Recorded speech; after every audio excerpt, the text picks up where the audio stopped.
Today we're going to be discussing how to operate the Thermo-Scientific ICP 7400, which is our ICP OES. We'll go through the layout of the ICP, how to set it up for measuring samples, and we'll also talk about how to use the software.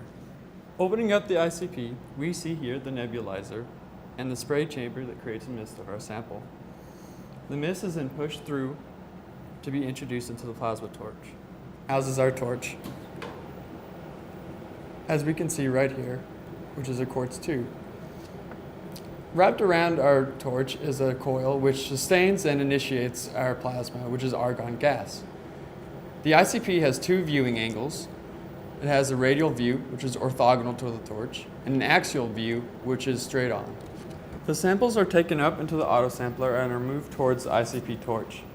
The peristaltic pump controls the introduction of the sample solution into the nebulizer.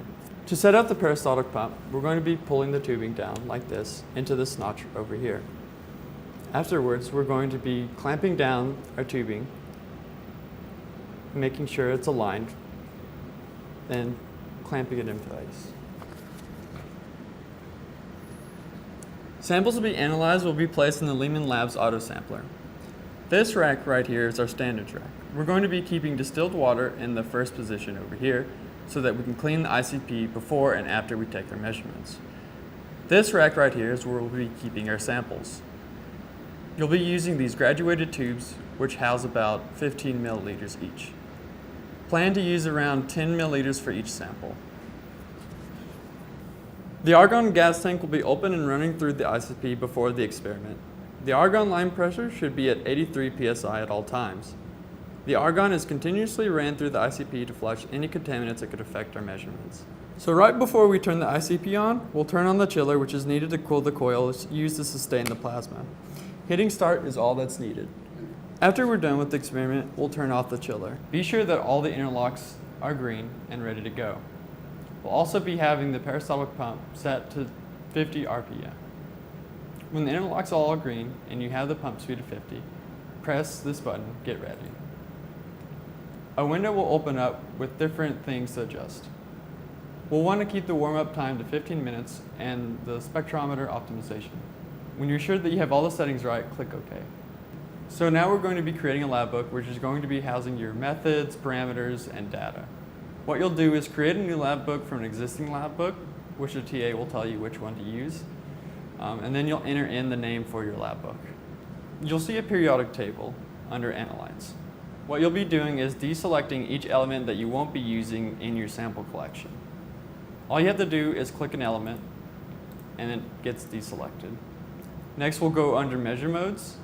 We'll want to do axial measure mode. Make sure that your exposure time for UV is 10 seconds and your exposure time for visible is 5 seconds. You want to make sure that your exposure time for full frames are matched with your UV and visible times as well. Under acquisition parameters, you'll want to make sure that each measure mode is under axial. As you see right here, we have a radial, and all we need to do is change it to axial. Anytime you deselect and reselect an element, it'll change back to radial. So be sure that you have all these under axial when you're ready to go.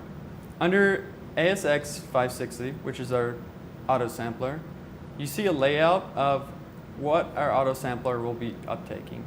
You'll be using this layout in the next window to ensure that you're using the right samples in the right positions. Under sample list, you'll want to add a row for each sample that you'll be having. Labels is where you're going to be identifying which sample it is. Repeats is the amount of measurements for each time that sample is measured. Full frames is looking at the entire CCD or the camera. Under racks is where you're going to be positioning or telling the software where the sample is in our autosampler. You want to keep it to rack 1 and change the vial number as you would see from the ASX 560 panel previously mentioned.